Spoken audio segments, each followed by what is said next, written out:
Hello guys, welcome to Russell Talk. तो आज हम बात करने वाले हैं एलिमिनेशन चैम्बर के बारे में। हमें क्या कुछ देखने को मिला एलिमिनेशन चैम्बर के अंदर। तो सबसे पहले सभी वुमेन सुपरस्टार रिंग के अंदर आती है। रिंग के अंदर आने के बाद कियाना जेम्स और टिफनी स्ट्रैटन सबसे पहले मैच के अंदर कंप्लीट करती हैं। फिर सबसे पहले चैम्बर गेट खुलता है आस्का का। आस्का भी आ जाती है। आस्का के पीछे से एलेक्सा ब्लेस भी देखने को मिलती है। रिया रिप्ले की बारी आ जाती है। रिया रिप्ले अगर सभी को तोड़ती है। काफी कमाल का डोमिनेशन रिया रिप्ले की तरफ से देखने को मिलता है मैच के अंदर। फिर एक मोमेंट पर जब एलेक्सा ब्लेस सिस्टर एबिगेल लगाने जा रही होती है कियाना जेम्स को, तभी आस्का एलेक्सा ब्लेस के मुंह पर थूक देती हैं, जिस वजह से एलेक्सा ब्लेस एलिमिनेट हो जाती हैं। फिर रिकेल आती हैं चैम्बर के बाहर। रिकेल आकर सबको एक एक कर तोड़ती हैं और एलिमिनेशन चैम्बर के कांच के अंदर ही घुसेड़ देती हैं कियाना जेम्स को और रिकेल की तरफ से। फिर हमें डबल एलिमिनेशन देखने को मिलता है। कियाना जेम्स और आस्का को दोनों को रिकेल एलिमिनेट कर देती हैं। फिर रिंग के अंदर बचती हैं टिफनी स्ट्रैटन, रिकेल और रिया रिप्ले। सबसे पहले तो रिकेल को एलिमिनेट करते हैं टिफनी स्ट्रैटन। फिर टिफनी का सामना होता है रिया रिप्ले के साथ में। रिया रिप्ले टिफनी को बहुत ज्यादा तोड़ती हैं और एलिमिनेशन चैम्बर से एलिमिनेट कर देती हैं। फाइनली एलिमिनेशन चैम्बर रिया रिप्ले विन कर जाती हैं। चैट कारगिल वर्सेस रिया रिप्ले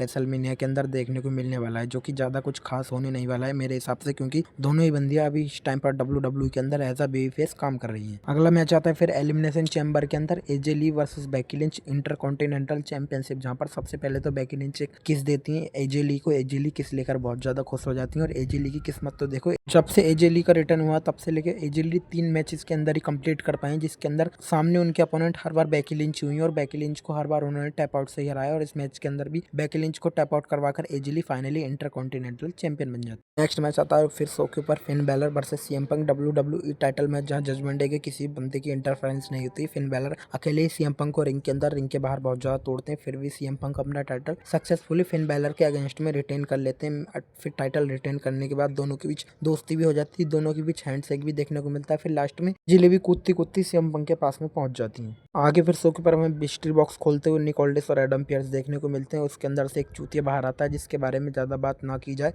तो अच्छा है। ये हमारे लिए कोई नई बात नहीं है, ऐसा ट्रिपल एच टकले ने बहुत बार किया है। नेक्स्ट और फाइनल अब आता है शो का main event men's elimination chamber match. Match के अंदर सभी सुपरस्टार एक एक कर अपनी एंट्री लेते हैं, चैम्बर के अंदर घुस जाते हैं। शुरुआत में जेवेन ओवेंस और कोडी रोड्स कंप्लीट करते हैं। फिर ट्रिक्स विलियम बाहर आते हैं। ट्रिक्स विलियम को सबसे पहले कोडी रोड्स और जेवेन ओवेंस मिलकर ट्रिक्स विलियम को तोड़ते हैं। फिर भी ट्रिक्स विलियम वहां पर फाइट बैक करते हैं, दोनों को डबल चॉक स्लम लगाते हैं। फिर बारी आती है लोगन पॉल की। लोगन पॉल बाहर आते हैं। लोगन पॉल के बाहर आते ही तीनों बंदे मिलकर टीम अप कर लेते हैं और लोगन पॉल की हालत खराब कर देते हैं। फिर भी लोगन पॉल फाइट बैक करते हैं, एक एक कर सबको तोड़ते हैं। तभी वहां पर एकदम से एली नाइट भी बाहर आ जाते हैं चैम्बर के। एली नाइट आकर सबसे पहले लोगन पॉल को तोड़ते हैं, बहुत ज्यादा तोड़ते हैं। बीएफटी भी लगाते हैं चैम्बर के ऊपर से जेवेन ओवेंस को। फिर रैंडी ऑर्टन बाहर आ जाते हैं। रैंडी ऑर्टन बाहर आकर सबसे पहले ट्रिक्स विलियम और लोगन पॉल को डबल डीडीटी लगाते हैं। लोगन पॉल जिसके बावजूद 3 एलिमिनेशन करते हैं। सबसे पहले जेवेन ओवेंस दूसरे नंबर पर, फिर एलिमिनेट करते हैं एले नाइट को। फिर तीसरे नंबर पर जैसे ही कोडी रोड्स क्रॉस रोड लगाते हैं, ट्रिक्स विलियम को कोडी रोड्स को हटाकर खुद पिन कर देते हैं ट्रिक्स विलियम को। ट्रिक्स विलियम फिर चैम्बर के बाहर आ जाते हैं। इतने मिस्ट्री मैन आकर घुसने की कोशिश करते हैं चैम्बर के अंदर, लेकिन सिक्योरिटी गार्ड वहां पर आ जाते हैं। सिक्योरिटी वाले सही बंदे पकड़ कर ले जाते हैं। एडम पियर्स आकर